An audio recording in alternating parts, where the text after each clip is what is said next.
interesting changes to talk to you about, specifically around the youth count, which we'll get to later in our webinar.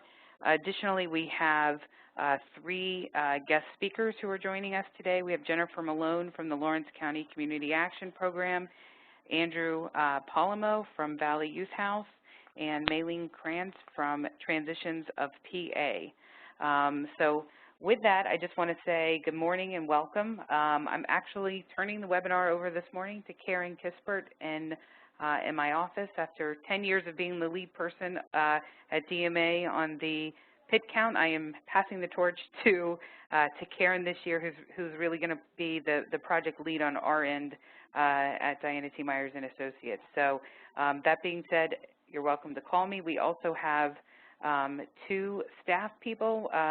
If you haven't met them yet, they're our COC staff. One is Leah Daugherty, who is in the Eastern PA Continuum of Care, and she is working with our RABs and subcommittees there. And we also have Sierra Carnes, who is in the Western PA Continuum of Care and working with our board and subcommittees there. She's actually starting today. And so Leah's been with us since July 1st. So between Karen, myself, others on our staff, and our two COC staff positions, we are here and available to respond to any questions that you have after today's webinar. So with that, good morning, welcome, and I'm turning it over to Karen. Good morning, everyone. I've been working with Lee on the PITs, the 2014 count, 15, 16, and here we are approaching the 2017 count. I know your names from your email addresses. I've spoken with some of you on the phone, and I wish I could meet more of you. But thank you for joining us this morning. Before we get started, Dave, are there any logistics that people need to be aware of?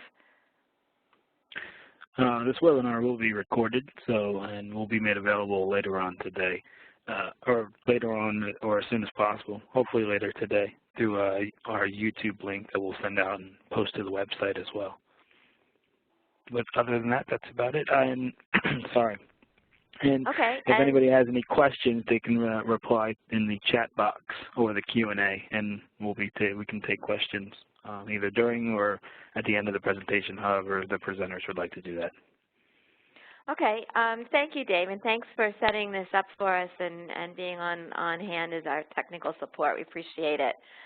Let's take questions at the end after all of the presentations. So as questions come to mind, please do type them in, and Dave will be able to see those and then report those to us all at the end of the presentations. Okay, so we realize that a lot of you on this call have participated in the PIT, have been leaders of the PIT in your county for some time, and yet we also realize that you may have not thought about it at all since January or early February of 2016. So appreciate your getting a refresher and also learning what is new this year. So the point in time, or the PIT, is a snapshot of people experiencing homelessness on a given night, a snapshot of people experiencing homelessness according to a particular definition of homeless. And yet, even though we call it the count, it is more than an enumeration. It's really important that we collect basic data that is then aggregated here at DMA and reported to HUD. So this data includes people in shelters, in transitional housing programs, in safe haven programs, and also the unsheltered people experiencing homelessness.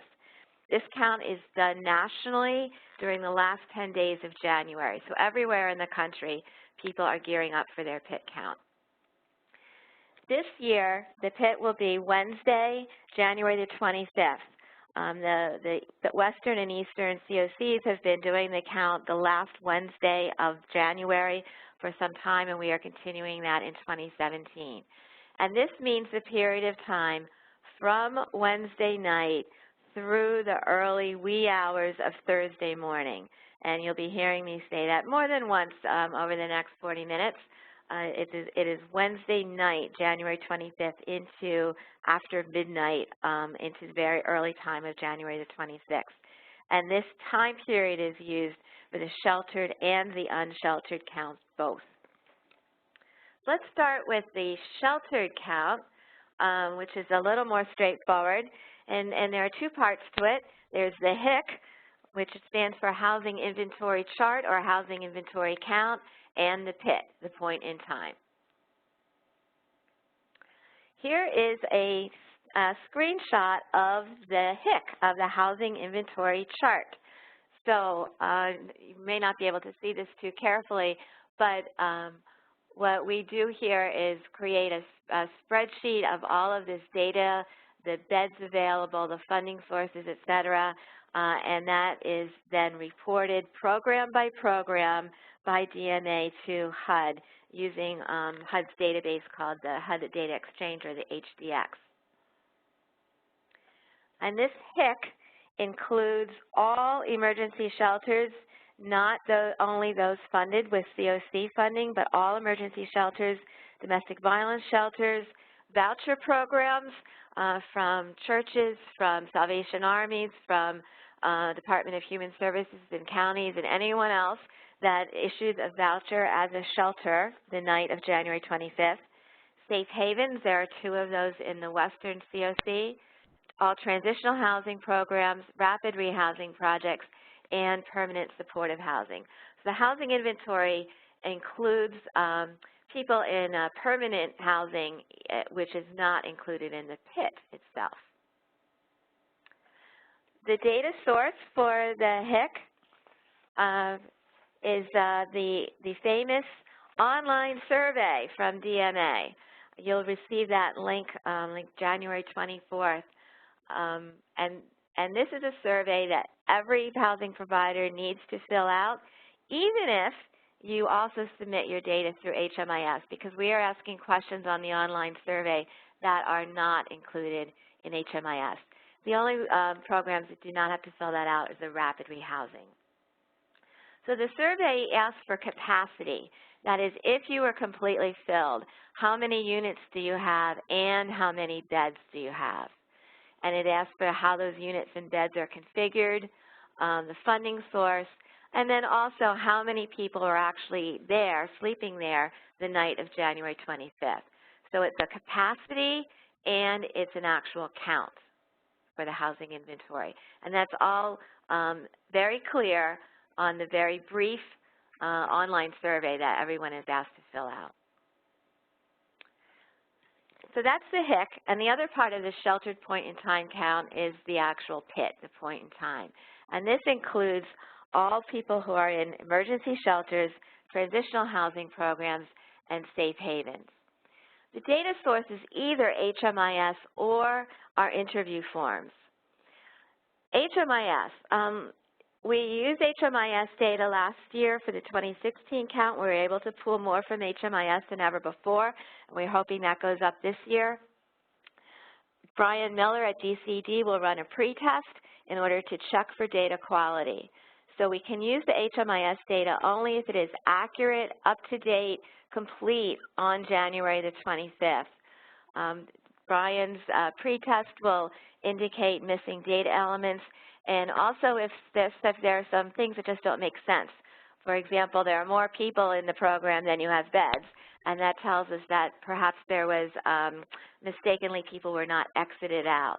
So we do that pre-test and then hope that everyone gets their HMIS data, as we say, accurate and up to date. For those programs that do not use HMIS or their data is not of high quality, then we ask for an interview form to be completed, one per household, which collects the demographic information. And we'll be reviewing the interview forms in a few minutes. And Lee's going to jump in here. Hi, I just want to add, this has been sort of an area of confusion for folks the last couple of years, whether or not they were on the HMIS list or the interview form list. The last couple of years, what we've done, that we've been using the HMIS when possible, we have provided a document that sort of lists what the data source will be for each emergency, transitional, and safe haven program.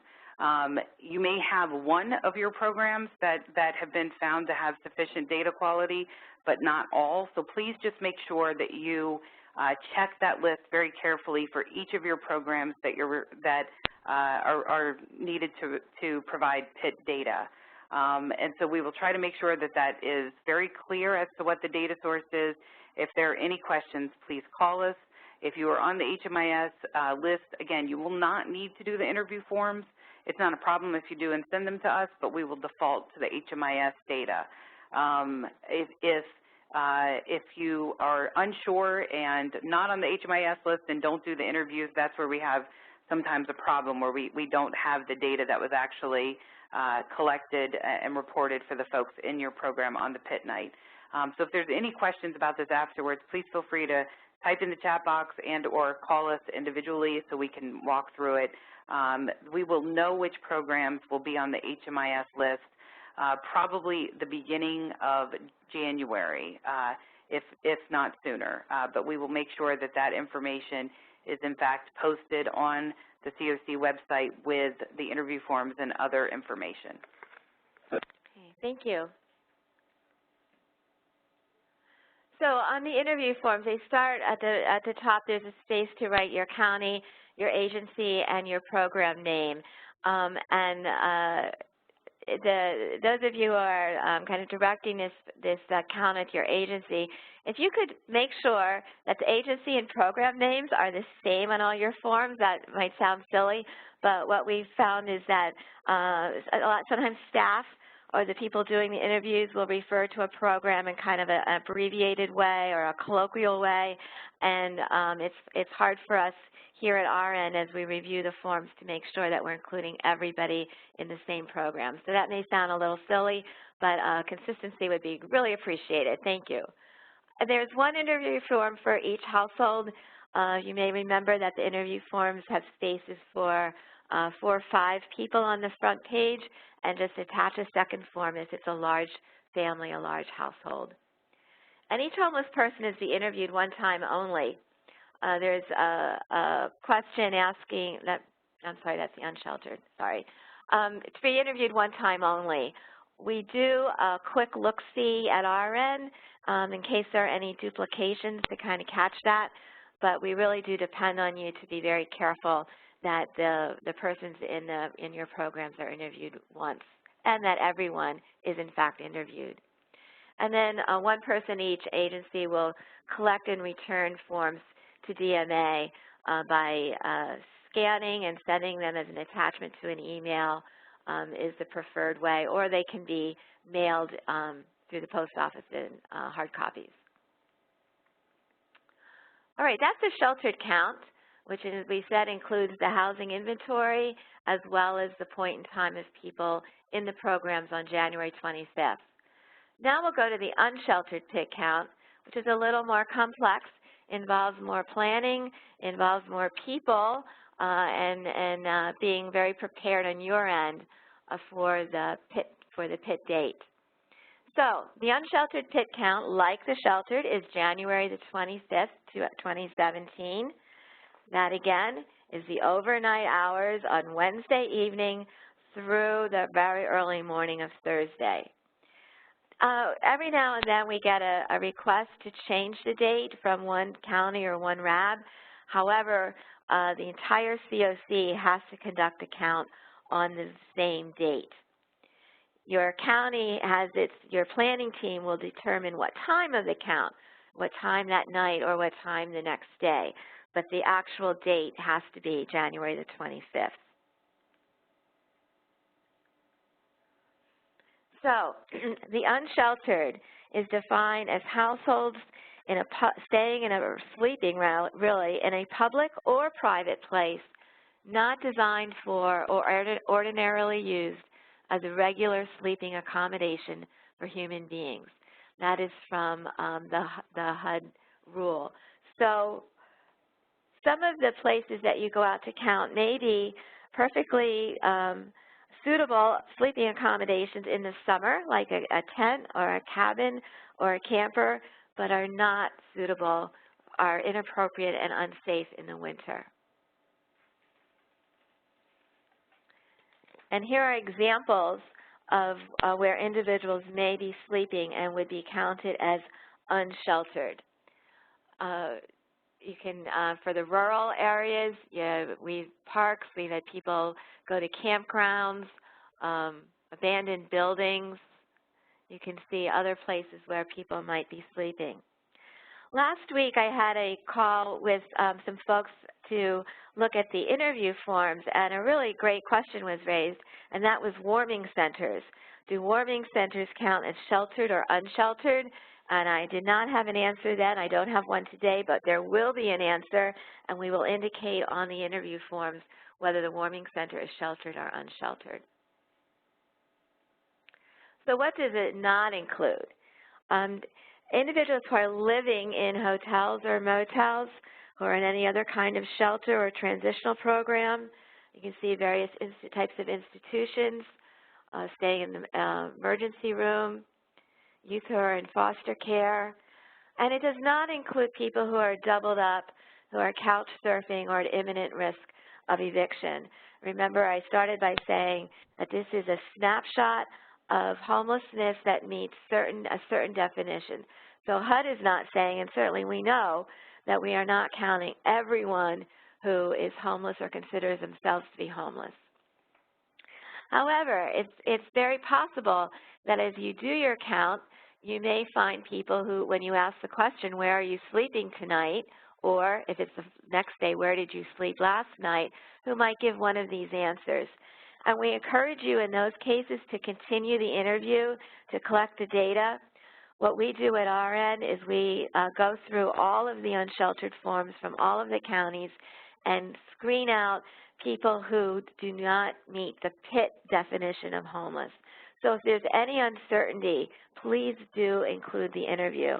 And when we talk about youth, you'll learn that we're especially interested in getting data on youth who are homeless regardless of where they happen to be staying. So don't necessarily be stopped by where the person says they're going to sleep. Continue the interview. I just want to point out that this is, in fact, a change to previous years. Yes. For those of you who remember our forms, there used to be a very small stop sign that appeared on the form. When you see this year's form, that stop sign will not be there. In fact, as Karen indicated, although we're not targeting these locations, it is okay to interview folks that you encounter who do, in fact, indicate that they are sleeping or did sleep in these locations the previous night.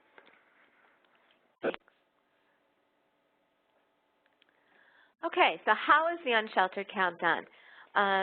The methods are street-based, service-based, or come-and-be-counted locations. So the street-based count is either complete coverage of the county or known locations where you already know that people who are homeless will be staying, and often there's a combination of complete coverage and known locations. On the summary form, which the county coordinator will fill out, there's a question asked, did you exclude any areas of your county from the count?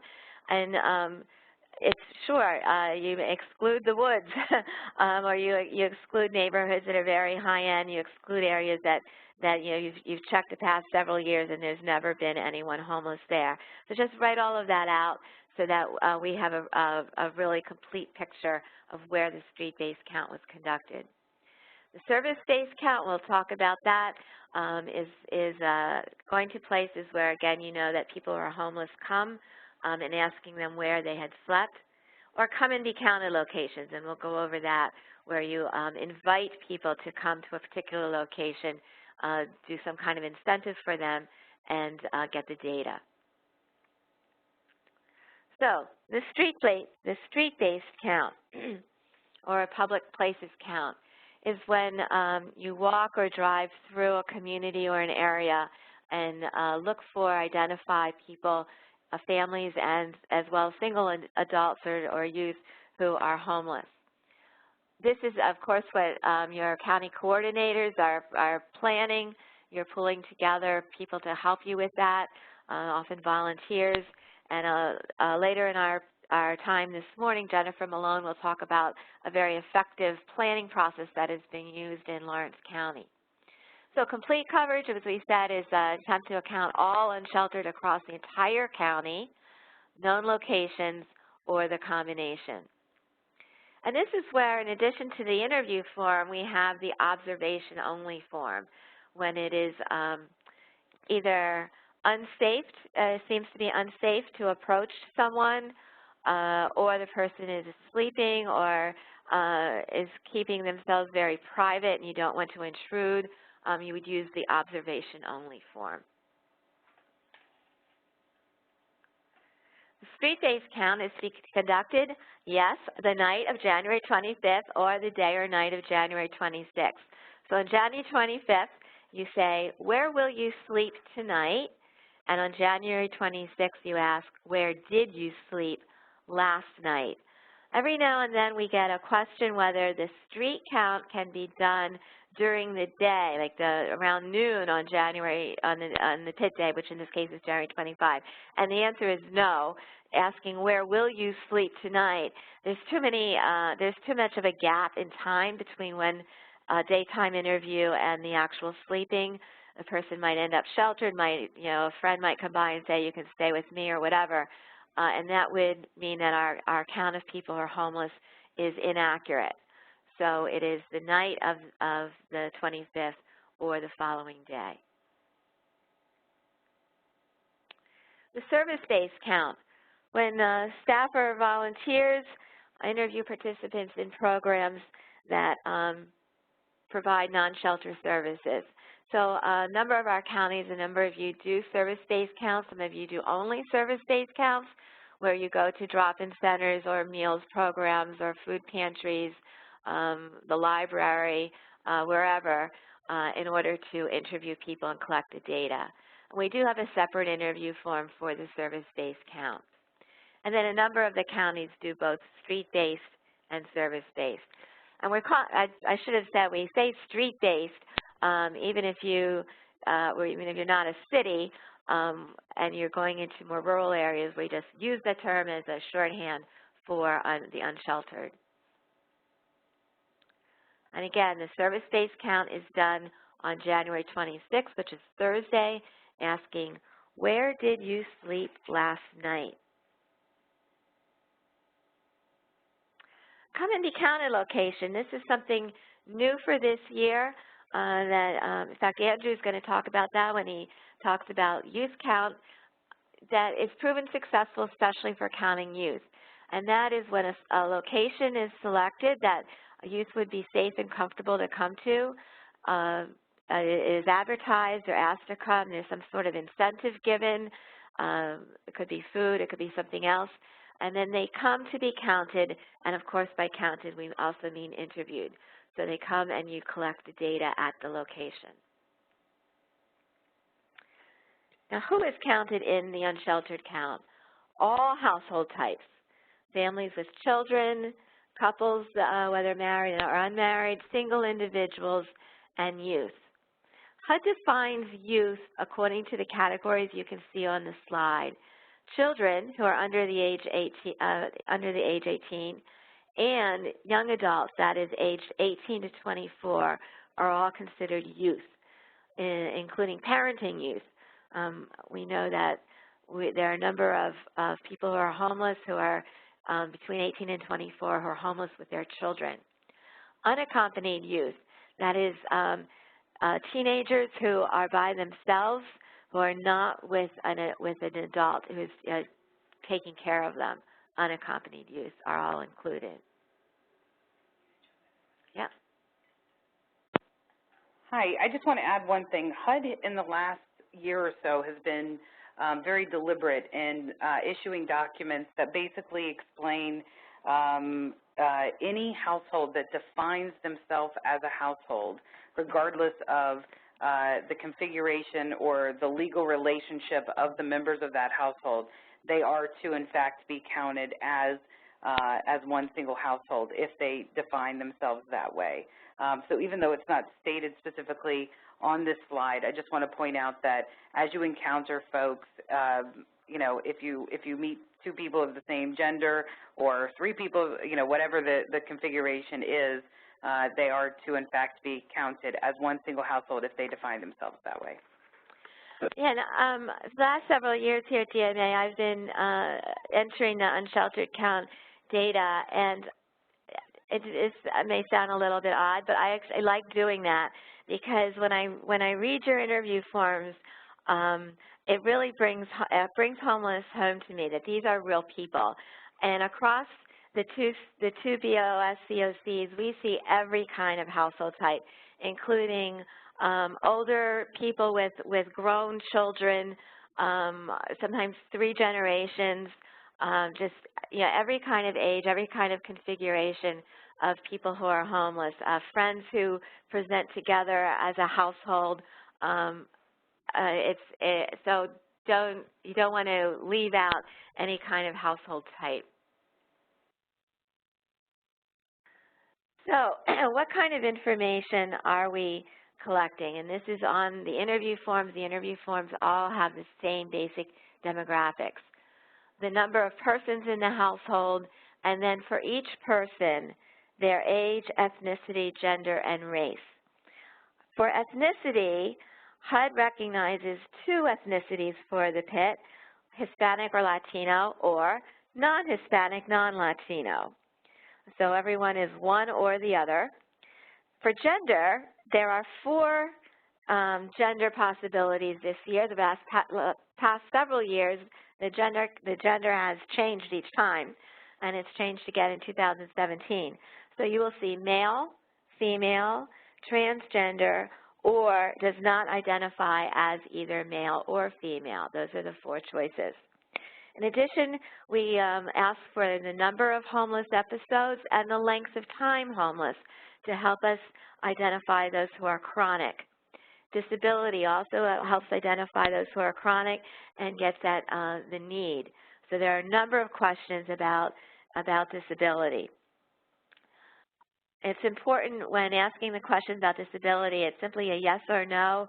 There's no follow-up question about the severity of the disability or the specific diagnosis.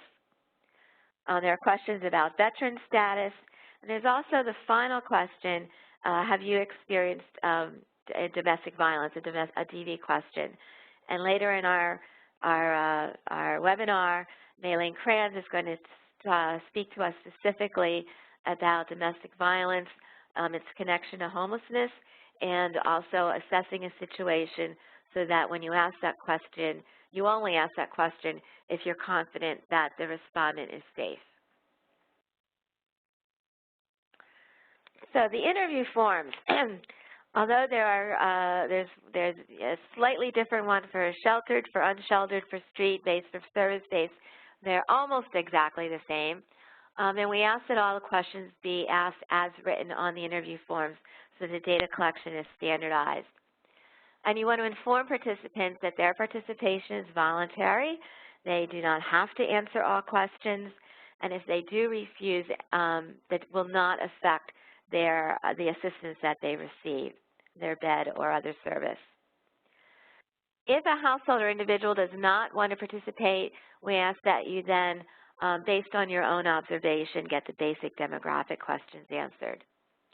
You may recall that on the interview form, there's this place to write initials. And we ask that you please do that. Sometimes the respondent will not want to give their initials. Just make them up, assign initials, and I'll explain why. It helps us in deduplication. When I receive the forms, sometimes, for example, an unsheltered person may have been offered shelter. So then I will go to the shelter in that county and make sure that person was not later interviewed. So initials are really helpful there. Also, last year, I think there were 2 organizations that in the process of scanning the forms, they got mixed up. So in each case, I had to call the agency, and we were able to quickly straighten it out because fortunately, everyone who was interviewed had initials. So there's a reason for the initials, and we ask you to follow that. And then, as I said, the disability status is a yes or no. In 2014, HUD came out with a point-in-time count methodology guide, and that guide is still in effect for this coming year, and there are standards to be followed. And Lee and I have gone through all of those standards and ascertained that, yes, we meet those standards in our COCs. One of those standards is standardized training across the COC, hence this webinar. The standards also include guiding principles. So these are the guiding principles for the PIT count that are expected to be held nationwide. Safety for the volunteer and for the people interviewed. The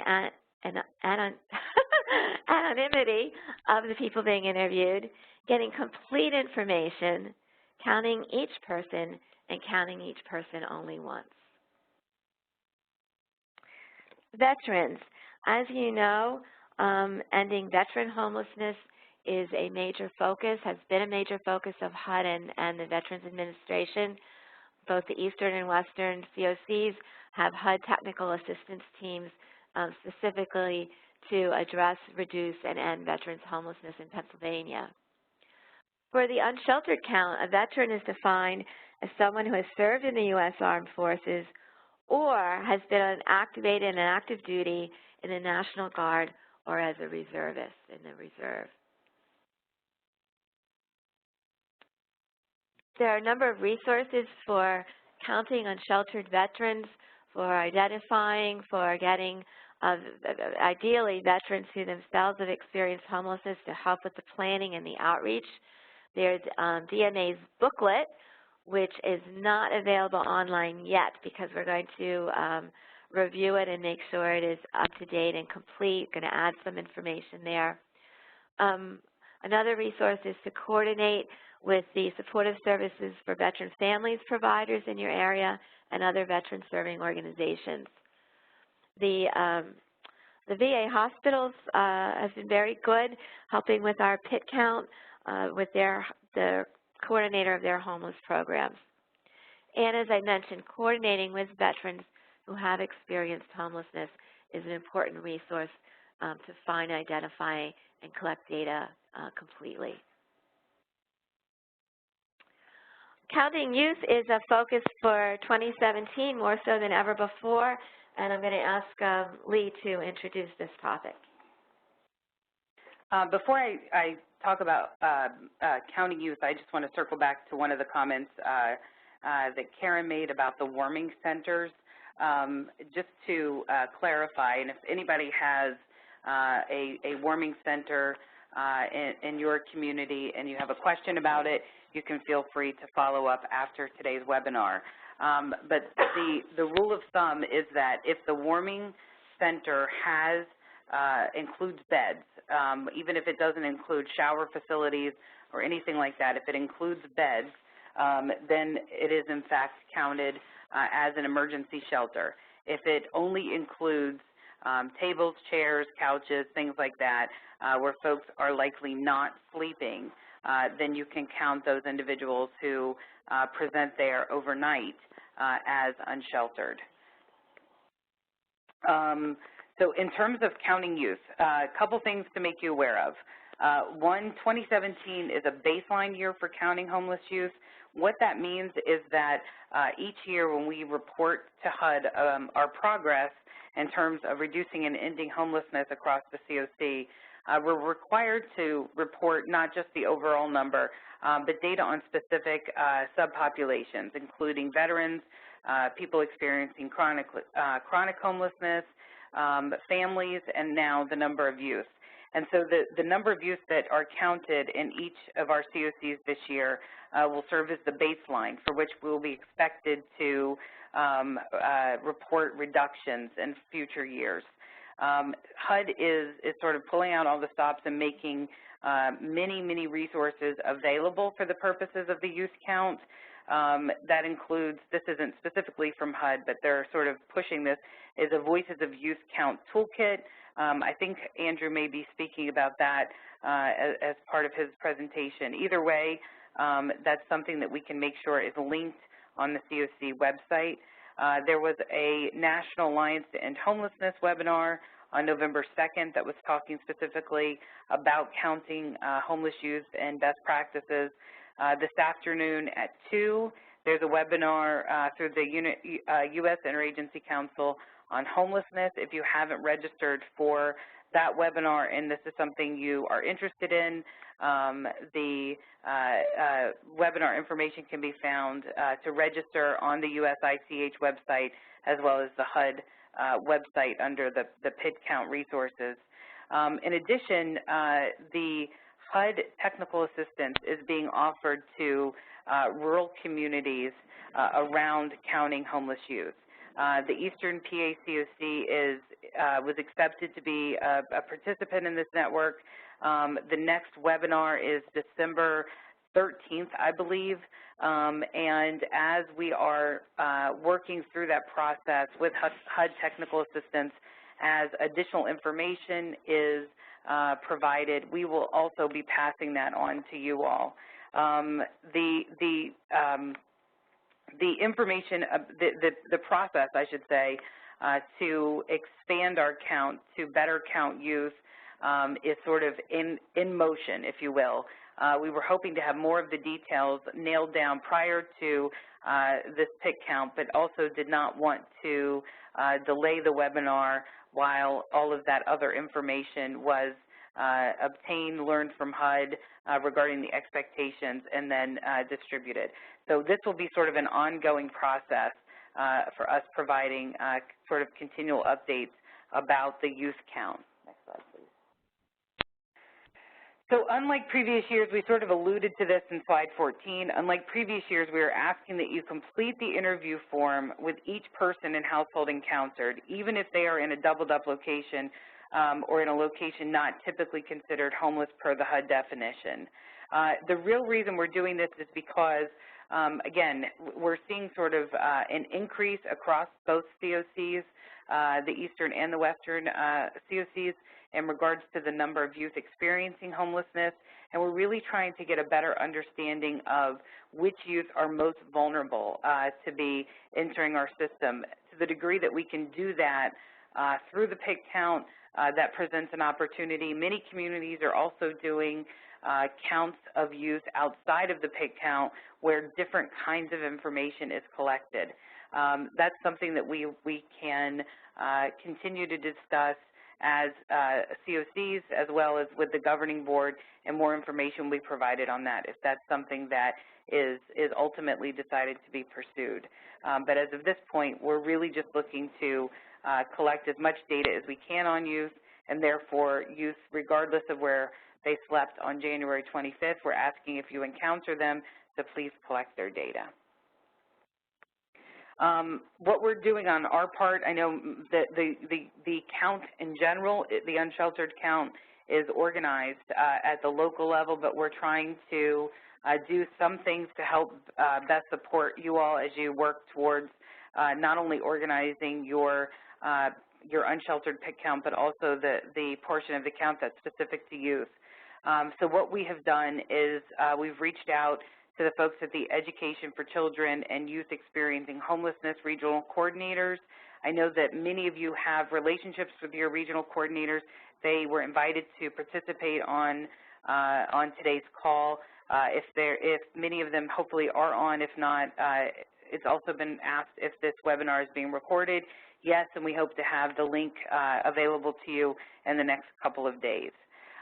We are also reaching out to the Department of Human Services, Children and Youth in hopes of encouraging input or participation among local child welfare workers, whether that be the foster care system or children who are receiving services in their own home. Either way, we're looking to hopefully have child welfare workers who can put you in touch with youth. As we know, the youth involved in the child welfare system, specifically foster care, have extraordinarily high rates of exit of foster care to homelessness, and they're an extraordinarily vulnerable group to become homeless. And so the participation of those folks is critical. In addition to that, we're updating the list of youth contacts by county. We do have some programs in the Eastern and the Western COC that target homeless youth. To the degree that you have relationships with them or want to speak to them, we can look to put you in touch with folks who operate those programs who may be able to provide you with some information that would be helpful for your PIT count locally. Finally, we are, as I said at the very beginning, we're available, whether it be the folks in our office here or through our Eastern and Western COC staff. We can work with you directly to talk and brainstorm about opportunities to really extend your reach to furthering the count of homeless youth. Again, this is something that Andrew from Valley Youth House will also be talking about. And with that, I'll turn it back over to Karen. So we are committed to giving you as many resources as we can. These will be uploaded to the COC website. The booklet that I mentioned before, which will be, we still need to review that and update that. That will be available very soon. All of the interview forms, observation forms, the summary form. I want to thank the group that met with me via conference call last week to review the forms and talk about some of the questions, and we've got some really helpful suggestions and also some affirmation that most of the questions are as good as they can be. This PowerPoint will be available. We're also going to have the PowerPoint training for your unsheltered, your volunteers who are going to help with the unsheltered count. That PowerPoint is in a way that allows you to add slides or to make some of the information very specific to your own county. And then archived webinars and training slides will be available as well. So the count is January the 25th, 2017. The interviews are done, the data is collected, and then there's still a little work to be done by the Unsheltered County Coordinator, and we appreciate the coordinators that are helping out with in each county. By February the 8th, 2017, we ask that the county summary form is completed, that interview and observation forms are collected, one per household, and that those forms in the summary form itself are submitted to DMA. And however many households you write on the summary form are counted, we really need an interview or observation form for each one. And before I wanted to say something else about sending them in. You will scan and send as a PDF to the PA Homeless Count email address here at DMA, or you can mail them hard copy in the mail. We no longer recommend faxing because a few years ago our poor fax machine just about died in the midst of all kinds of people faxing their forms, and it was more of a nightmare, I think, on your end than ours. But we want to avoid that again happening. So we're going with the email attachment or the postal mail. And now at this point, I'm happy to turn the presentations over to our guest. Jennifer Malone from Lawrence County Community Action is going to give a presentation on preparing for the PIT. They've been very successful at mobilizing a lot of partners, a lot of different organizations to have a complete PIT count. Andrew Palomo from Valley Youth House was in charge of a count done in the Lehigh Valley in May, and he's going to talk about best practices, lessons learned from that experience. And then Maylene Kranz of Transitions of PA, who has been working in the domestic violence field for some time, is going to discuss the connection between DV and homelessness, and also in asking that question, which is the very last one on the interview form, have you experienced if it's violence or abuse, or are you a survivor of abuse at the hands of a family member, how to assess the situation, so that question is asked in a way that makes sure that everyone is safe. So without further ado, I'm going to turn this over to Jennifer, or perhaps to David, to do what you need to do at your end so that we can see Jennifer's slides. Thanks.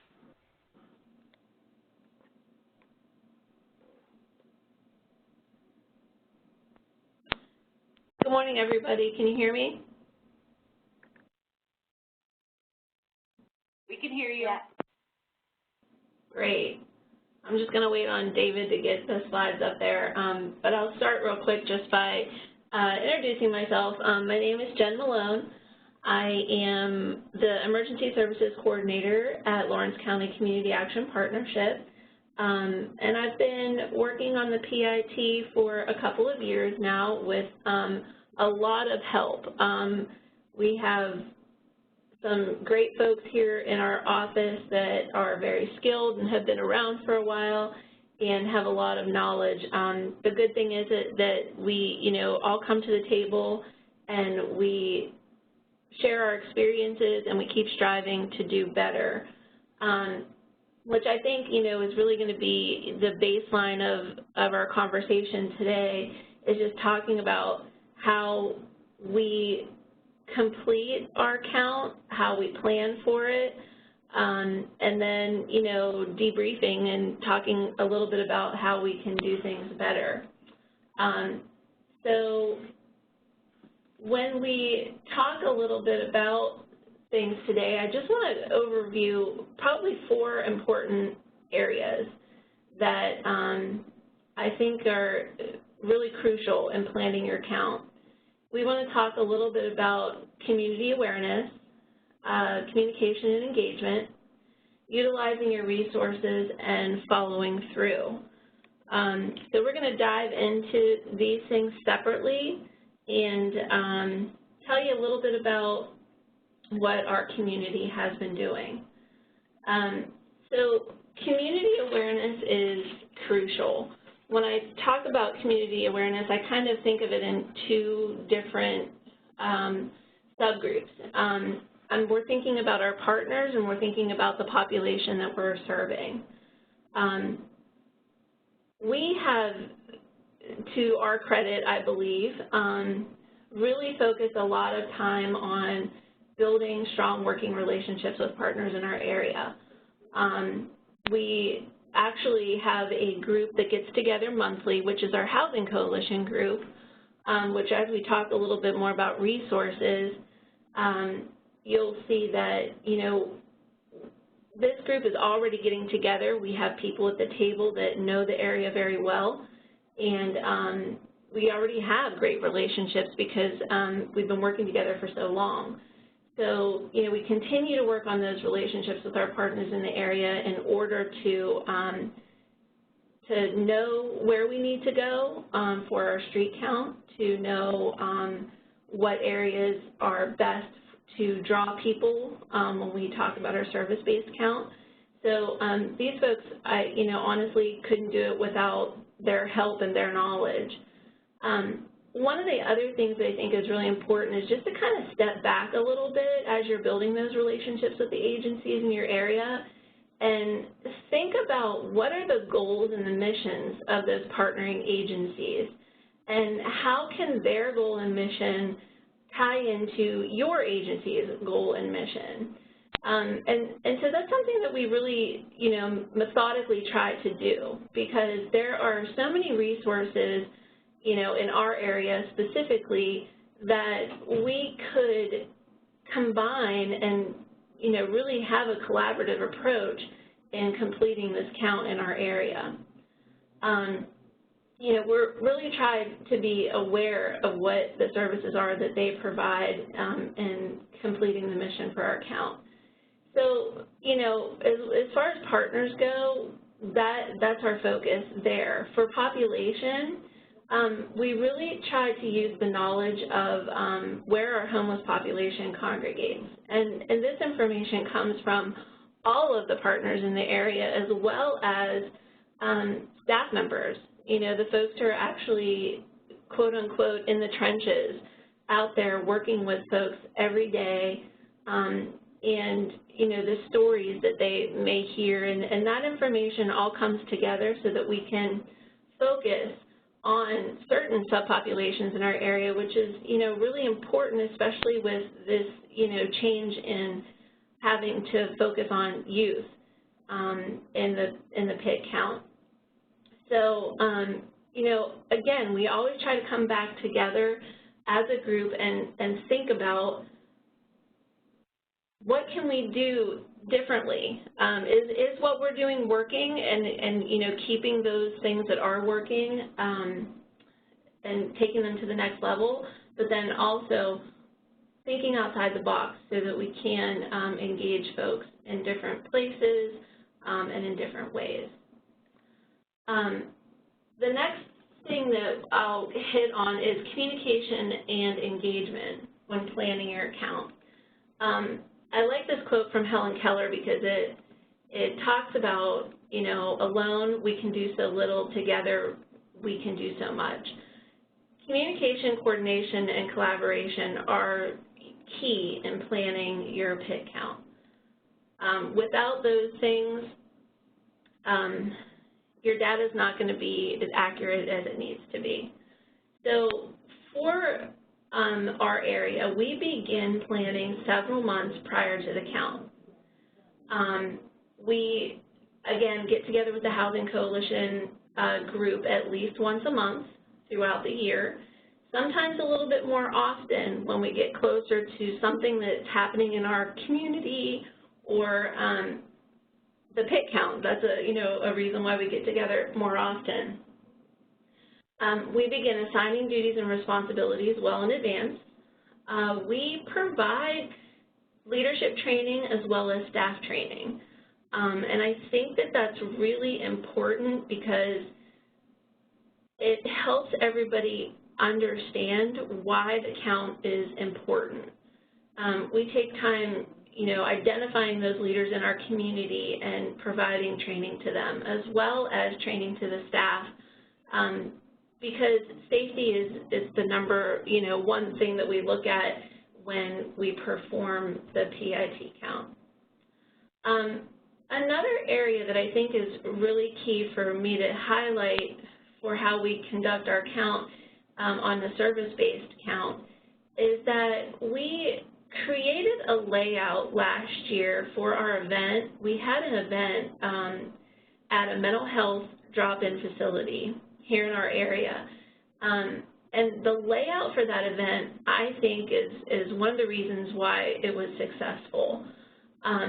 We set the event up so that each person that came through the doors was first engaged warmly by somebody, as well as, you know, just, you know, having a little bit of time to find out why they were there, what their story was, conducting the interview, and then providing some services that are already in place in our community, like a hot meal, and some other things that I'll talk a little bit more about that we did, particularly at our event last year.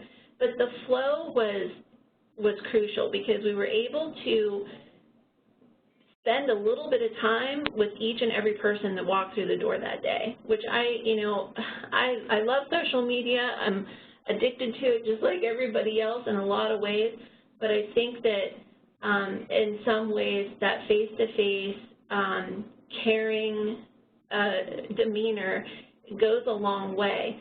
And, you know, sometimes we weren't able to get people to engage, and that's okay too, because sometimes people aren't quite ready.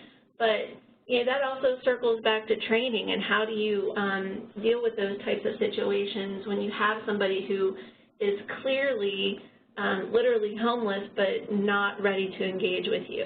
So those are some of the things that, you know, I think last year went really well for us.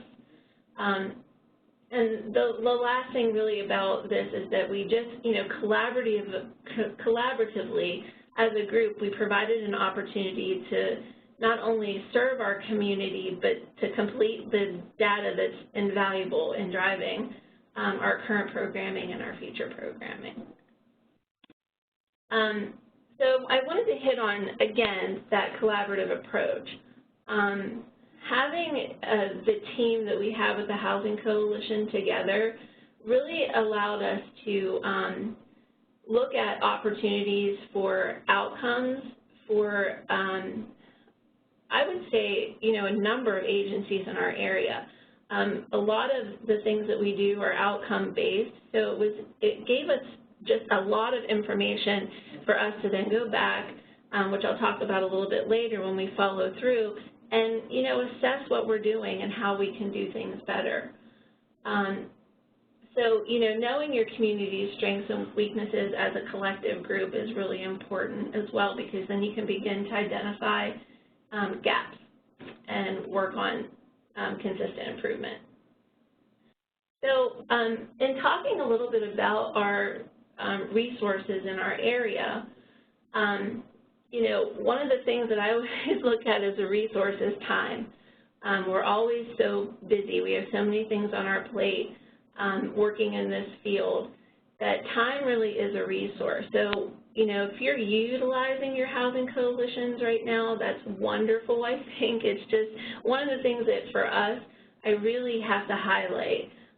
It's the perfect opportunity for us to come together as a housing coalition and plan. We were already meeting, and you know, if you can kind of kill two birds with one stone kind of thing, and it makes sense and it works, you know, and I believe that it did for us and still does for us, and, you know, I'm going to recommend that. In terms of understanding the resources in your community, you know, that comes with time and experience, and when you have all those people at the table, you can really begin to understand what other providers have in your area, and again, how you can tie them to do a good count. And one of the things that I wanted to bring up that we did last year that was very successful for us is we looked at, you know, what other things could we provide during this PID count. And we had been doing outreach with our SSVF program for quite some time, and had really been trying to think outside the box. And we actually used a line item with the ESG grant that allowed us to purchase items to do street outreach. So we did. Well in advance, we purchased sleeping bags, coats, pants, book bags, personal hygiene items, socks, hats, things that we felt we could, when we were out there, you know, interviewing people, we could give these things to folks, which, you know, they need, but at the same time, it begins to build that relationship with the population that we're trying to serve. So that was a really creative idea, we thought, that led us to be as successful as we were. Another thing that we do, which is really, I think, we do well, is that we advertise. We utilize our website, social media, Facebook, Twitter. We made flyers letting folks know what was going on this service-based count day. And we got folks from the community that were not literally homeless, but were in some kind of a crisis, some kind of a housing crisis, which for us kind of linked maybe some other services, and also with some diversion and some help that we could, you know, help them maybe with other funding sources that we provide in our agency. But that on-site case management, not everybody engaged in that, but we had that there, and we had some space, some private space if there were folks that needed to share their story but needed some private area in which to do that. The site that at the Mental Health Drop-In Center, you know, they provided us with some space so that we could have an on-site case manager there ready to help them with whatever it was that they immediately needed. So I think that we were really able to, you hear people say a lot, meet somebody where they're at. And I think that we were able to build that into our service-based count, where, you know, again, that begins to build relationships with our population, and they begin to trust us a little bit more and realize that, you know, we are really there to help them. So, you know, and that all goes back to providing leadership and staff training. So we did that as well, and I think that's what helped get the word out that, you know, Lawrence County Social Services is the go-to place in your area if you're facing homelessness, if you're facing, you know, a lot of different issues in your life because we have so many programs here. And then last but not least, you know, we're utilizing resources throughout the partners in the area to track our data. Last but not least, and I did want to say one more thing real quick about resources, and that is that we have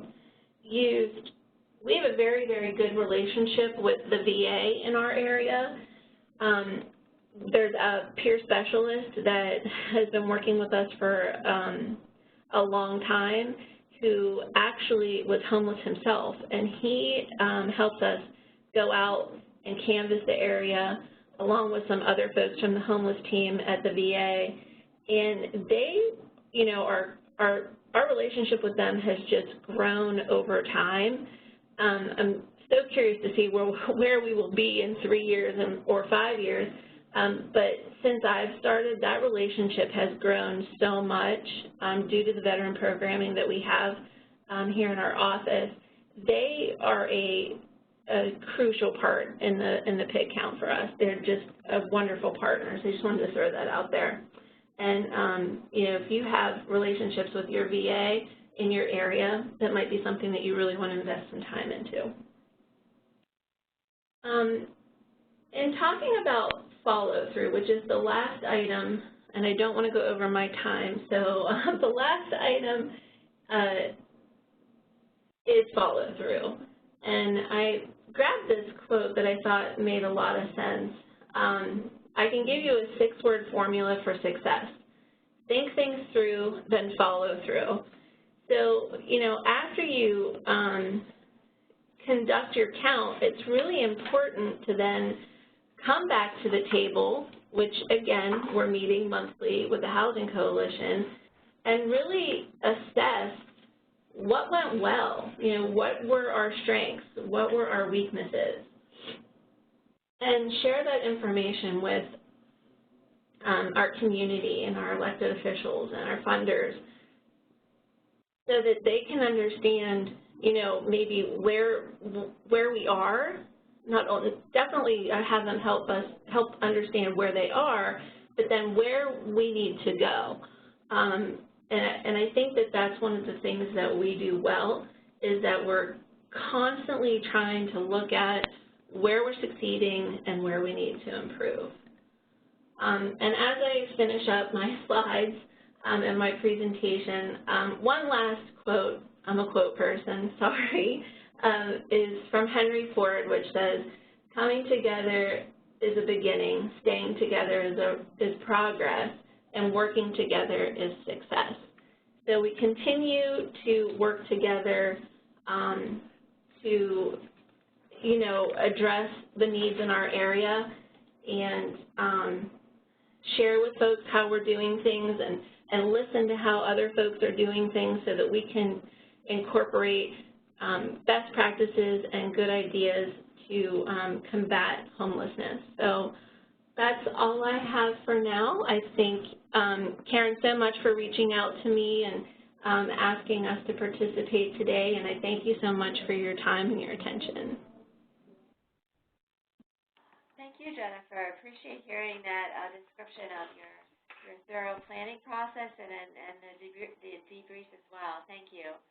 We'll turn it over now to Andrew Palomo from Valley Youth House to talk about best practices for a youth count.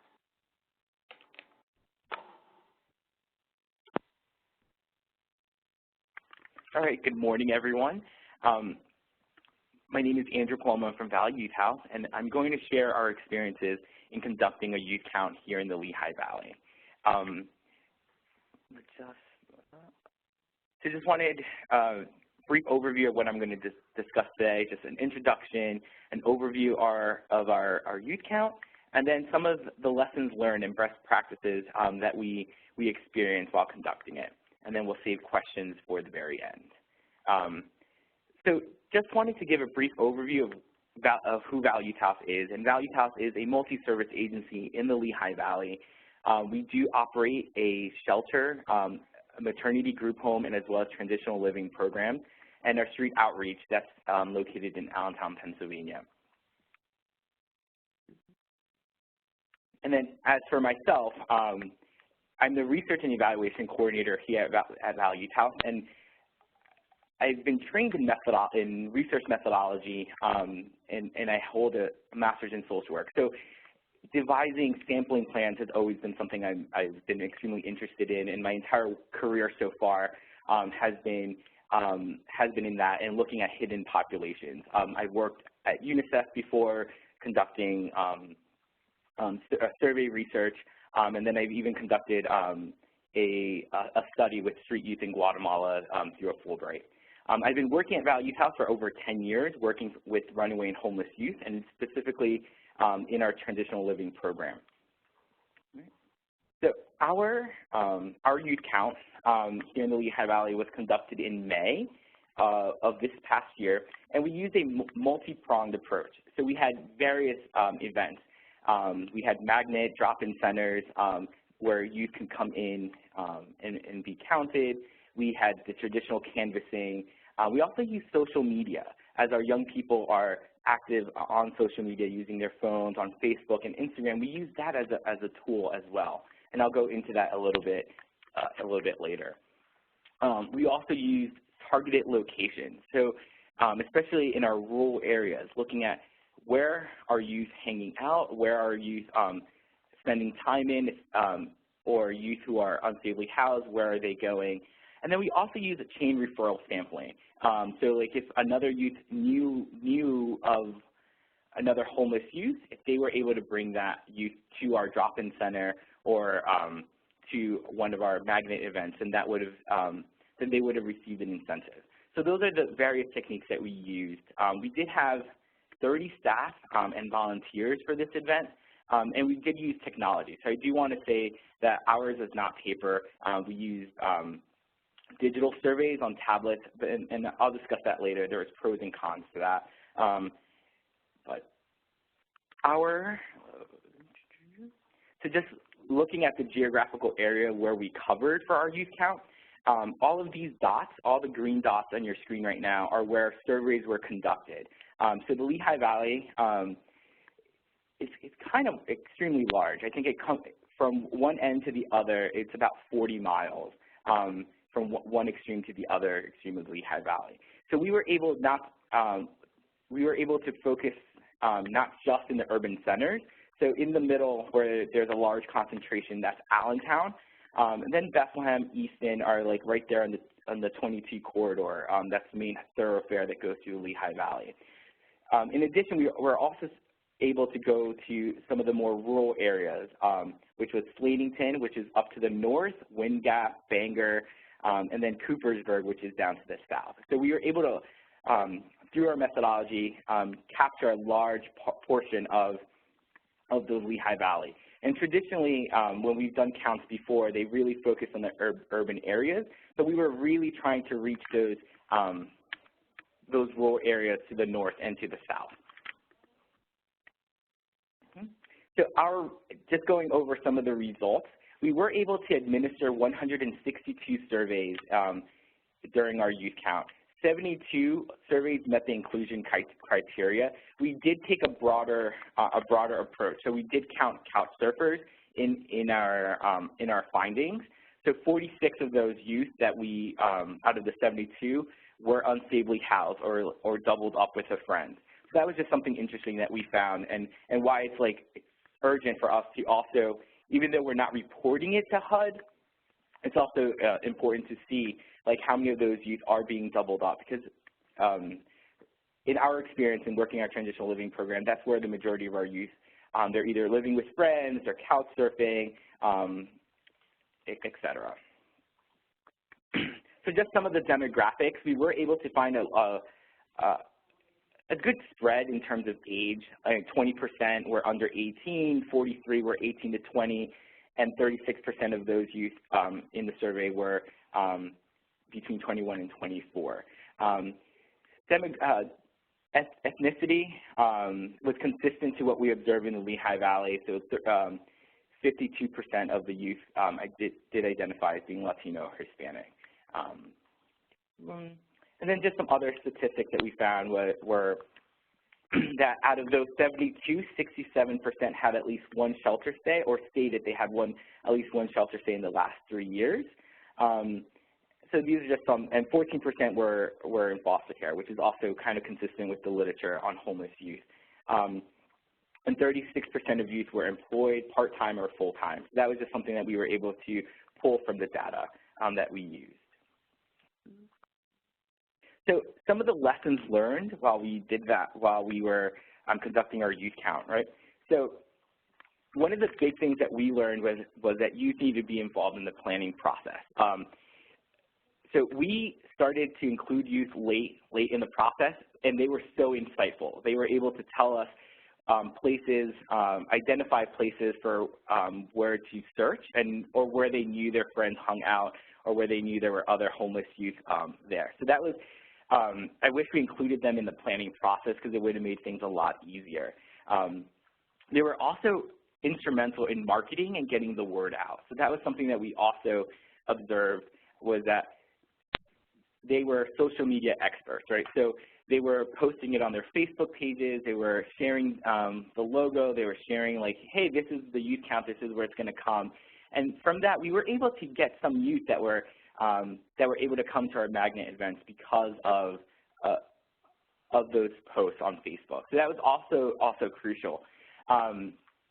The other thing that we also observed was it was easier for a youth to go administer a survey to another youth, right? So that was something, again, it kind of made sense in hindsight. And we're like, oh, that totally makes sense. Like having a 40-year-old man going up to a 18-year-old youth is kind of creepy. So having another youth engage in those conversations, it just made the process and the surveying a lot more efficiently, and that way more youth came. I think that one of the reasons why we got 162 surveys conducted was because we were starting to use youth in those as part of the teams, as they went canvassing, as they went out to engage with other youth, and so that's something that we definitely learned. And here's just a picture of, these are the youth.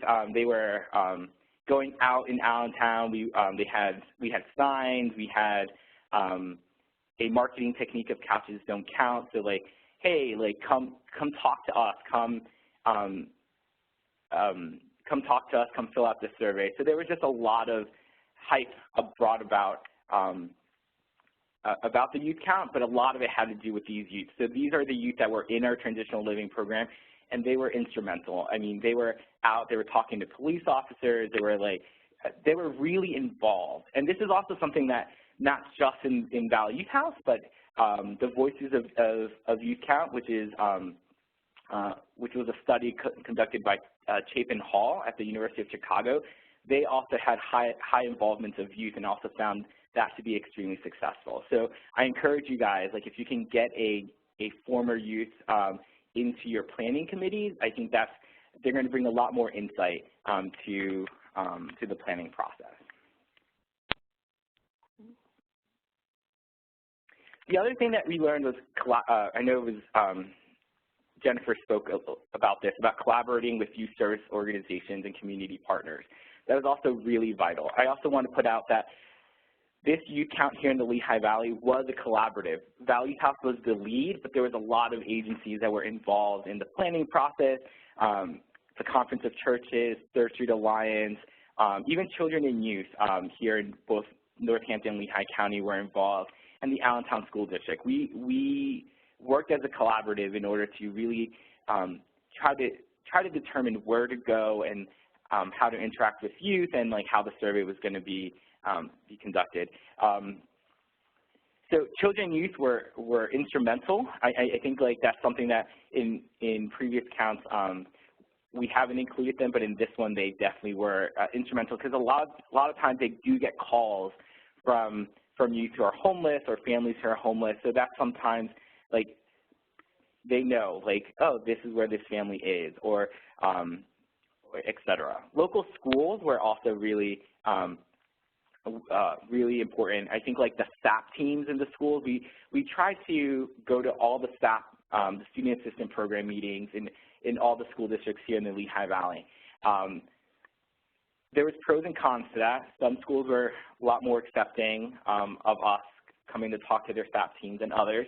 But the schools that were engaging, they knew the youth that were either unstably housed or like sleeping under bridges, because they knew which youth were struggling at home. So I think that was also really insightful, that the school district, those SAP teams, they really do know those at-risk youth, and like if they are homeless or if they are doubling up or any of that sort, like the school district did have some knowledge of that. And specifically the teachers that were on those SAP teams, like those teachers really knew, like, oh, like this youth is hangs out at this place, or one school district told us that like there was a group of kids who have dropped out and they're all living in this like abandoned shed. So they were able to tell us where that shed was. So we were able to then target our efforts and go visit that shed during the count. So those are things that like using those resources and using those community agencies were also really important. The police departments were also extremely helpful, because they knew this is where these youth hang out. This is where we've had to make patrols because people have called in, and this is where we've gone before. So again, using their knowledge to go to those targeted places, especially in the rural areas. I think the police officers knew of those locations in those rural areas, which were harder for us to go to. So sometimes just traditional canvassing, especially when you're talking about this huge 40-mile radius, it's a needle in a haystack, right? So having those targeted locations where youth, police officers, teachers informed us of where they know some of these youth hang out was vital, and also made things much more efficient. So we were able to send out our canvassing team to those specific locations and be like, I provided our canvassing teams like a list. So these are the 3 areas or the 4 areas you're going to canvass tonight, and this is what you need to look out for. So that just made it extremely easy. And then another thing that we learned was attracting youth to fill out their survey. So like I mentioned this in a little bit already, which is we did use that multi-pronged approach. So we did have drop-in centers in the urban areas, but also in the rural areas, we also did have a drop-in center. Up in Bangor, we collaborated with the church up in Bangor, which was extremely helpful because our volunteers would be able to use the church to go to the bathroom, keep warm. So that was extremely helpful in the rural areas, having a place where youth could drop in, but also a place for our volunteers to take a break. The traditional canvassing in the urban areas, like we had our street outreach team with volunteers going out and looking at the traditional areas here in the urban centers where homeless youth might be, but also that targeting. Again, that targeting canvassing was extremely helpful for those rural areas. So up in Slatington, up in Bangor, and some places down in the south in Coopersburg, that was extremely helpful. As you saw in the previous slide, those green dots, we were able to find youth in those locations, and traditionally we might have not have found them, right? So social media was also a very great way of getting the word out. So again, using those youth to post where you're going to be, what the pit count is, was also very instrumental. So we were able to get some kids who dropped in, and I conducted a survey with one youth who, through a social media post, was like, oh, I knew to come down to this drop-in center, and because my friend posted this, and I really wanted to see what services were available. So she came and did the survey, and we were able to link her up with services as well. And then also chain referral. This was hit or miss. So we asked the youth who came all the youth who conducted the survey, we asked them if they had any other friends who who they knew of that was also either homeless or unstably housed. So we were able to get a few youth that way, but not, I think it was like 4 of the youth were done through chain referrals.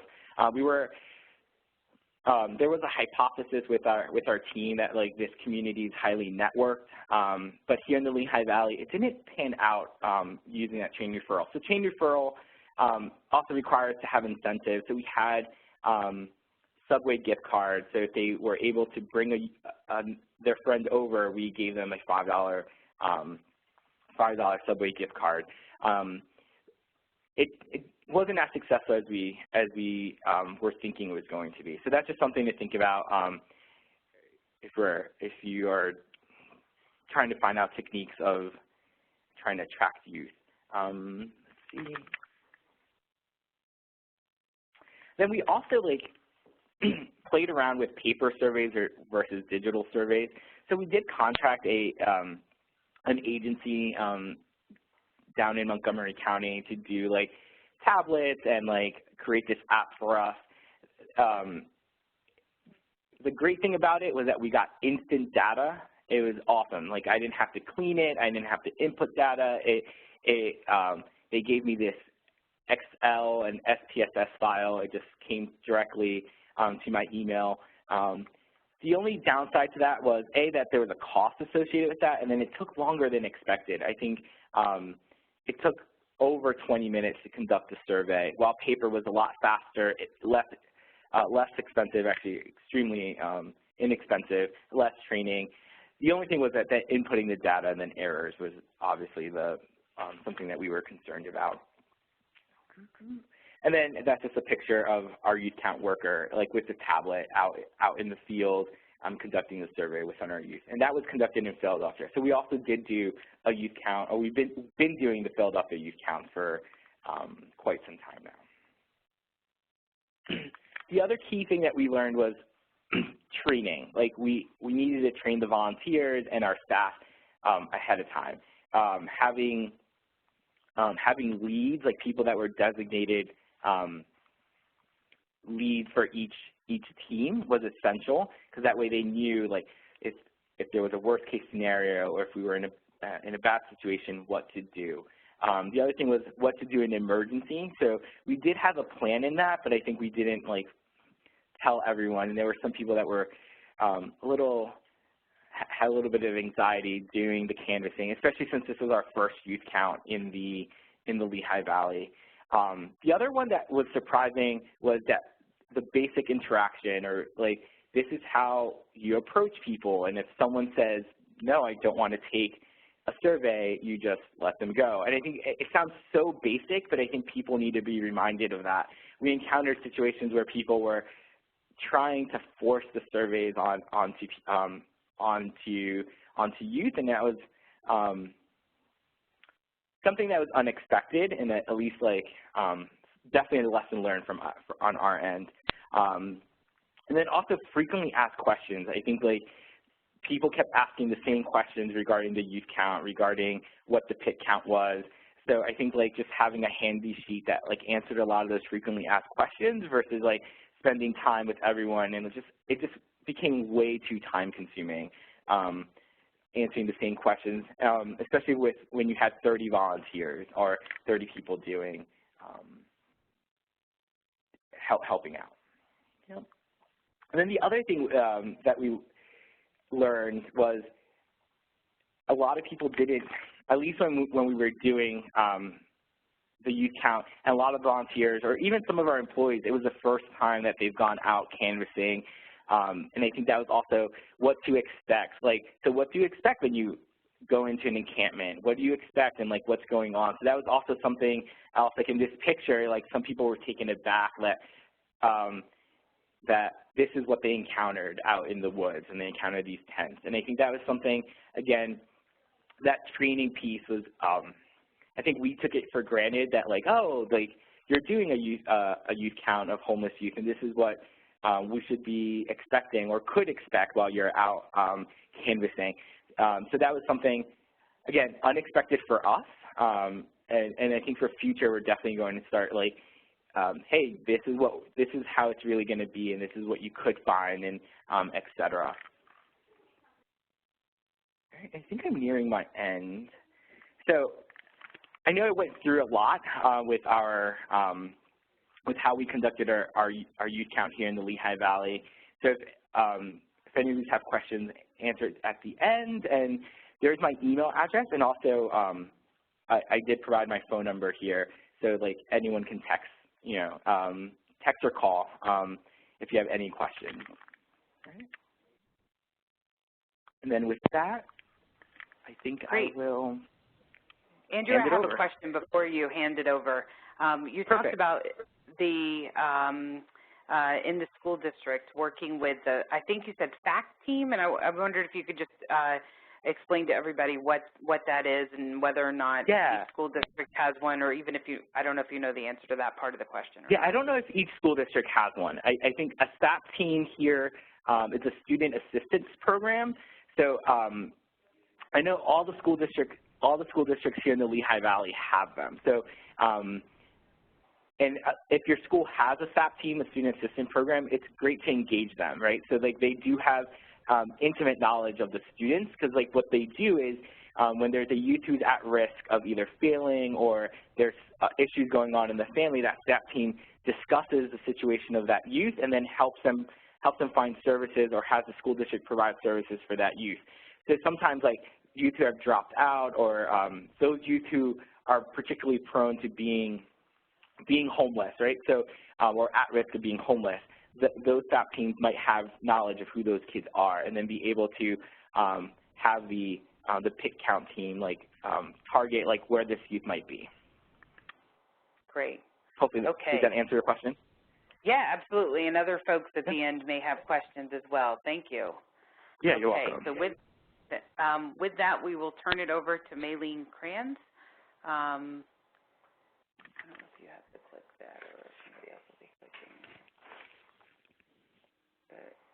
the next tab at the top. Maylene, are you there? I am. Okay.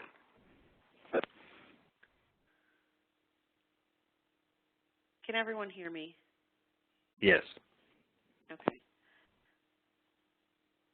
Oh, that's not mine. Dave, are you able to bring my PowerPoint up? Yep. You can click the next tab over if you don't see it. Oh, next one? Yep, I got it. Thanks. There you go. I don't present very often, so I apologize. I'm not always technically savvy. So as the DMA staff had indicated, my name is Maylene Kranz, and I had been working for an organization who provided services both for homeless individuals and domestic violence individuals, and I had the opportunity in Lycoming County to be their coordinator for their unsheltered PIT count in the previous 3 years that it was done. And as we got out there and we really expanded our reach of what we were doing and reaching out to individuals who were unsheltered, I started to think about the concerns, one, just about our volunteers and their level of feeling prepared and going out and being safe themselves when they were interacting with an individual who was homeless and unsheltered. But also, on the opposite end, the individuals that we were screening, what kind of safety risks were they, aside from just being immediately homeless at that point, what other kind of safety risks were they in at that point? And domestic violence was certainly a concern. One of the very last, as DMA had mentioned, the very last question on the unsheltered screening tool is regarding domestic violence, and have they ever experienced domestic violence as a result of, or has domestic violence been a contributing factor to their homelessness? And what we know is that up to 50% of homeless women report that domestic violence was the immediate cause of their homelessness, and nearly all homeless women report experiencing domestic violence or sexual assault in their lifetime. And so we've had multiple conversations about, is this important data to collect? Should we keep it on our screening tool? And if so, how do we approach situations in an unsheltered count to make sure not only are our volunteers safe, but also the individuals that we're screening are safe in that time? So a couple things I kind of want to address is, should we ask the question? So when you're approaching the unsheltered count and you're coming up on interacting with an individual who is unsheltered, some things that I think just generally assessing is, one is the situation, is the physical situation that you're going into safe to begin with, and who is all present in that moment. So one of the things that we learn as advocates when we're going to talk to a victim is we want them to be safe when you're talking to them and you're asking questions of them. And if there are multiple adults present at the time, and it's not just a single individual, male or female, that you're screening at the time, their answers to your questions may not always be accurate, and part of that may be because they're fearful of answering a question. And so we would ask that if you're coming up into a situation where you have a family where there are two adults that are in a relationship, perceived based off of what you're viewing and your interactions, don't ask the question about domestic violence in that moment unless there's a way to screen them separately. And that's asking a lot of volunteers, is to try to get two adult individuals to separate from each other in a situation where they're already very vulnerable in their homeless situation. What is the best approach to asking the question? If you have the opportunity and it's a single individual that you're screening, keep in mind that this is a very sensitive topic. Most victims do not want to disclose information to individuals they don't know. Our volunteers that are going out in our unsheltered pit counts, if they are not a trained domestic violence advocate, do not hold confidentiality for those individuals. So if they're sharing information that's very specific about themselves or their lives, that information could be subpoenaed if there was ever a need. And it seems very extreme, but for a domestic violence advocate, we're always very, very careful about what information we're receiving from someone without their consent and what information they're sharing with someone who doesn't hold the same level of confidentiality for them. Asking the question, I'm not sure without looking at the screening tool how it's asked, but we've talked about that last question. Instead of asking that last question, also being able to say something like, what are other contributing factors that have led to your homelessness? And so instead of directly asking a question that's very pinpointed about domestic violence, where it may make them feel uncomfortable in that moment, you have an opportunity to ask an open-ended question that could get you more information, not only about domestic violence, but some of the other screening questions that you are asking. What if their response is yes? One of the things that's I won't say unique, but amazing about Pennsylvania is we have this awesome network of domestic violence providers that there is a provider in every county. Many of the providers have an emergency shelter. So if your individual who is homeless and your screening is saying that they are homeless as a result of domestic violence, and in that moment they are running from the situation they were in, they're in an emergency situation, what you can easily do is you before you go out to your unsheltered count, make sure you have the contact information for the domestic violence provider in your area. They have 24-hour, 7-day-a-week, 365 days a year hotlines that you can call, and it's an opportunity that you can get them connected in that moment with a trained advocate that can provide them support and services. And they can also direct you in terms of if there is an opportunity to get that person housed right at that moment. So do they have an emergency shelter bed available based off of the circumstances that individuals experience in that moment? Some of the programs do not have emergency shelter, but they do have hotel vouchers. And so is there a hotel voucher available for that person at that moment to get them off the street that night? The important thing is that you're getting them connected with the domestic violence program, the trained advocates, and they can start to provide services for them. Every program across the state has some funding throughout the course of their fiscal year for emergency relocation. And so that funding can be used for a multitude of things, but it does allow for domestic violence victims who are fearful, who are running, who are trying to leave the situation that they were in, to get them housed through first month's rent, security deposit, and transportation to another shelter, transportation to another state if they have resources, family somewhere else where we can get them safely housed. So it's really important that when you're going out, being prepared that you have the information available for your domestic violence providers in the area. Again, emergency shelter options or hotel voucher programs, and then also their funds to their emergency relocation programs, because if the funds are available, it's an opportunity to very quickly get those homeless individuals who are fleeing from domestic violence off the street and somewhere safe and stable as quickly as possible. The other thing I wanted to mention that wasn't built in regards to domestic violence, and we've talked about this a little bit at the COC level, is in regards to individuals who may be victims of human trafficking. And this is a very complex topic, and I'm not going to go into a lot of detail. But again, it kind of comes into the same situation in terms of, one, are they safe when you're asking them questions about their current situation and why they're homeless, and two, being able to get them connected with your local victim service provider as quickly as possible if they want services. But one, at least informing them that those services are available. I think that's pretty much all the information I have for you all. Does anybody have any questions? Great. Thank you so much, Maylene. That was really helpful. At this time, we're able to respond to questions. This is Lee. Karen is also on the line. Jennifer, Andrew, and Maylene, I also believe, are unmuted and can respond to your questions. I see that we have 2 questions that have come in thus far. If we are holding the pit on January 26th during the daytime hours on Thursday, do we use the January 25th date? And the answer is yes. You will at that point ask, where did you sleep last night, referring to the 25th, the period of time sort of determined to be overnight from Wednesday night through Thursday morning.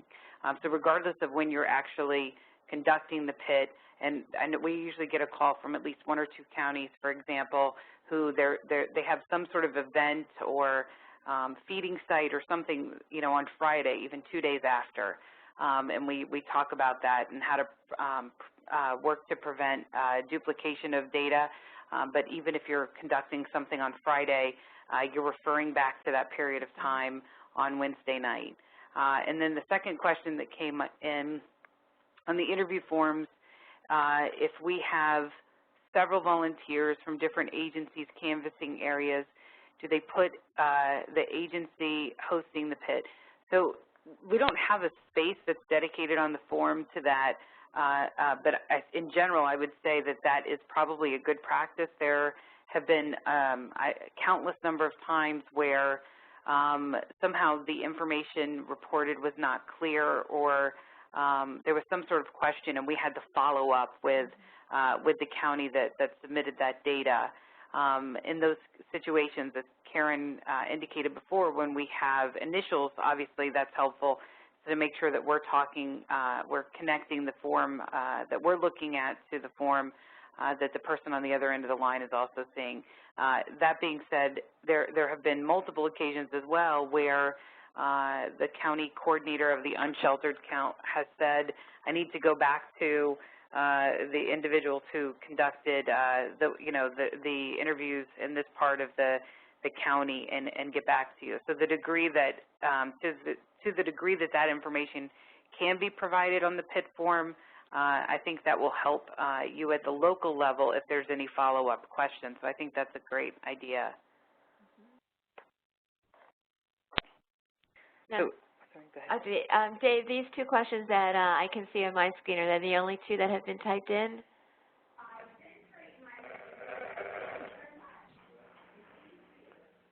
Sorry about that. I was on mute. I just switched over to my screen to show the 2017 frequently asked questions during the webinar. Okay, thank you. Can you see that as one of the tabs? Yes. So a question was asked about the first 2 questions are the ones you just answered.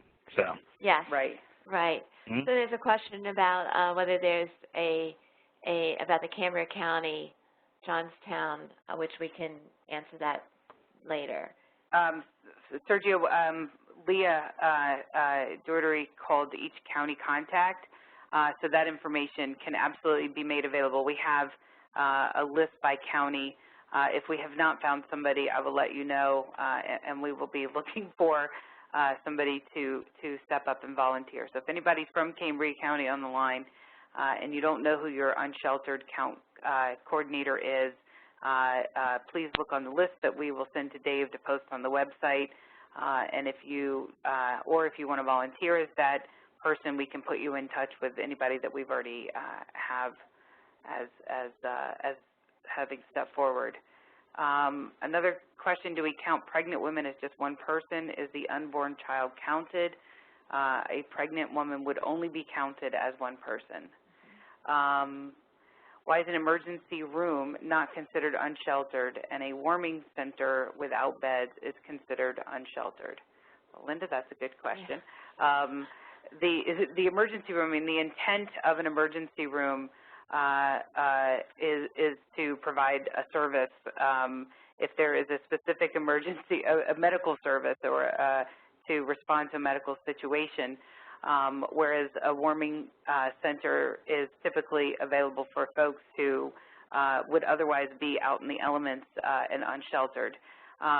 If there's a specific situation in your county or with a particular community that is making, you know, a waiting room or, you know, a lunchroom or something like that available to folks to sit in, we can absolutely talk about that, and that could be part of an unsheltered service-based count.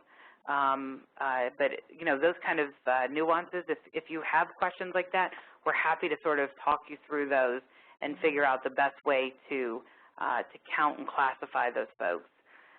But in general, I would just say it's just the distinction between the intent of the location, which, like I said, providing a medical service versus just getting sort of out of the elements.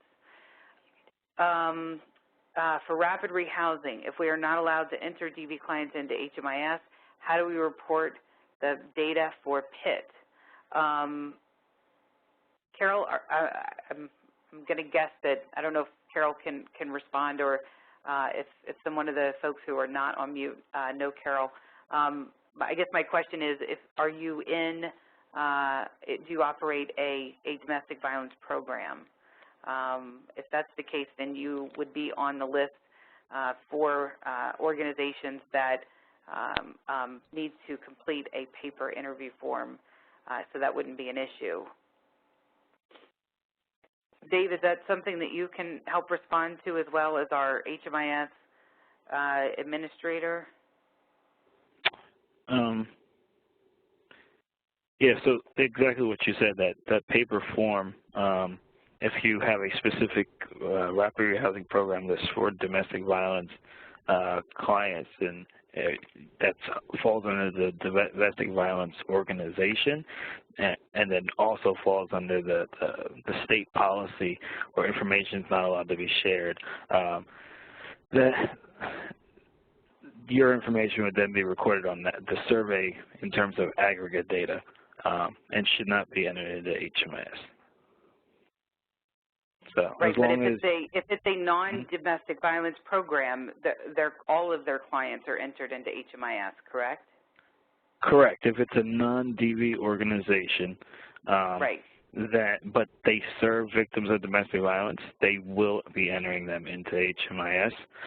Correct. And that information, if identified under the assessment in HMIS, is locked down to only their organization, and we're able to pull that data aggregately through a report.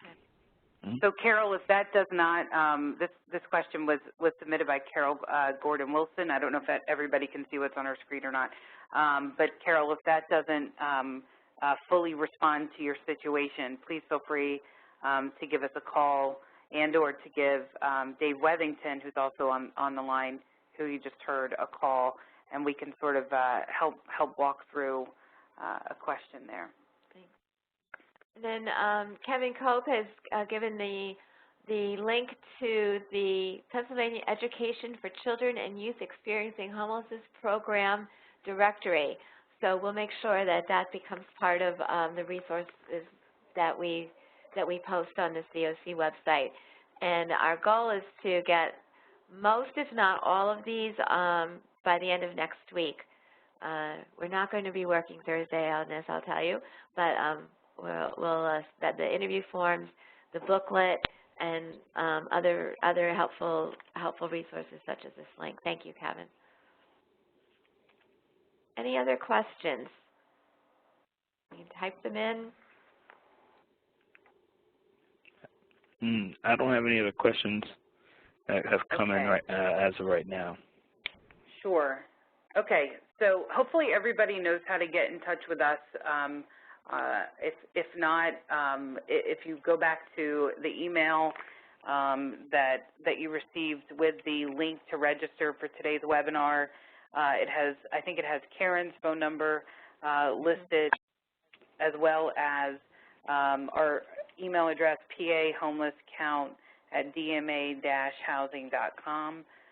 You can write to either of us there.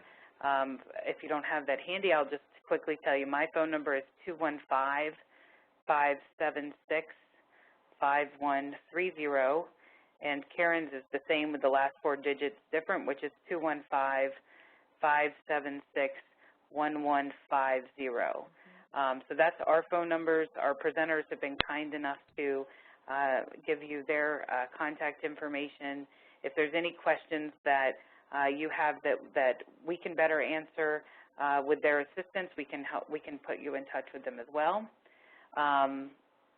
So with that, I will just say thank you so much to Jennifer and Andrew and Maylene for your expertise and your input on this. I hope everybody found their information to be helpful in thinking through your account in your county. Like I said, we will be posting things on the COC website, as well as continually sort of sending additional information specifically around the youth count as that information becomes available to us. Thanks so much, everybody, and have a great Thanksgiving, and we'll talk to you all soon. Thank you. Thank you for the work you do every day. We'll be in touch. Bye.